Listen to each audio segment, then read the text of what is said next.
Salam hörmətli dinləyicilər. Bugünkü mövzumuz pentest haqqındadır.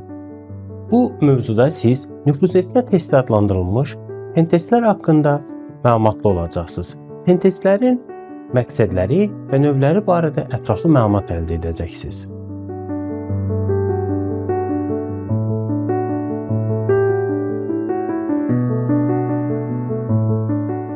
Nüfuz etmə testi, yəni pentest nədir? Pentest, kompüter sistemləri, şəbəkələr və proqram təminatlarında mövcud olan zəiflikləri aşkarlamaq məqsədi ilə həyata keçirilən simulyasiya olunmuş hücum testidir. Bu testlər adətən etik hekerlər tərəfindən aparılır və məqsəd real bir kiber hücum baş verməmişdən əvvəl təhlükəsizlik boşluqlarını müəyyən etməkdir.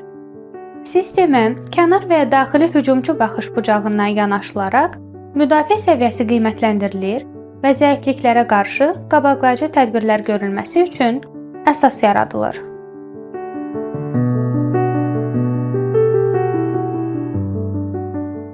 Bəs pentestin məqsədləri nələrdir? 1. Sistemdə mövcud ola biləcək zəifliklərin aşkarlanması. 2. Real hücum ssenarilərinin tətbiqi ilə müdafiənin effektivliyinin yoxlanması. 3. Ümumi təhlükəsizlik səviyyəsinin qiymətləndirilməsi və risklərin ölçülməsi. 4. Hücumlara qarşı müqavimətin nə dərəcə dayanıqlı olduğunu təhlil etmək. 5. Təhlükəsizlik komandasına və rəhbərliyə qərar vermədə əsaslı məlumat təqdim etmək.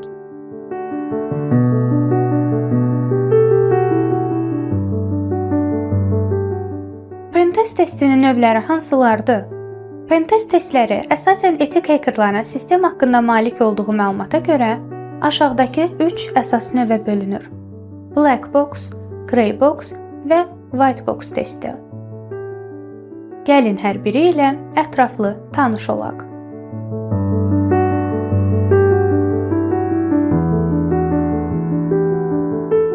Black box testi. Testi aparan şəxsin sistem haqqında əvvəlcədən heç bir məlumatı olmur. Etik heker xarici hücumçu kimi davranaraq yalnız açıq mənbələr və müşahidə ilə məlumat əldə etməyə çalışır.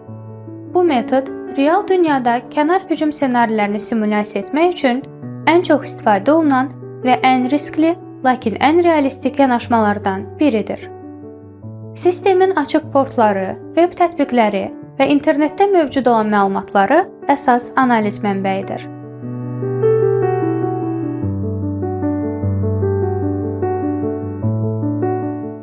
Grey box testi.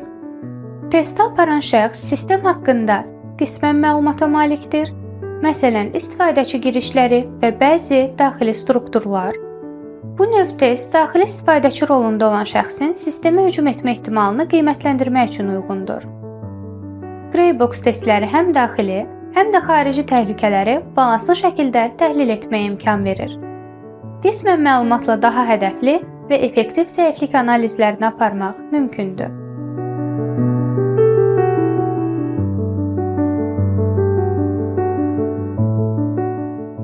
White box testi.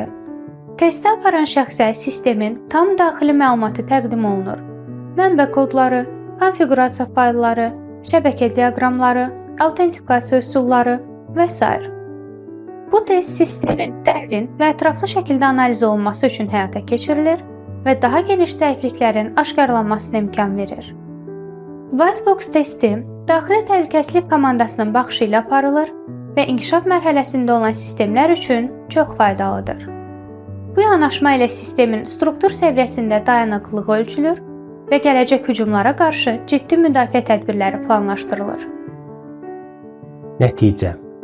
Nüfuz etmə testləri təşkilatın kiber təhlükəsizlik strategiyalarında mühüm rol oynayır. Fərqli test növləri fərqli ssenarilərini simülə etməyə imkan verir. Doğru pentest növünün seçilməsi effektiv təhlükəsizlik üçün çox vacibdir. Diqqətinizə görə təşəkkür edirəm.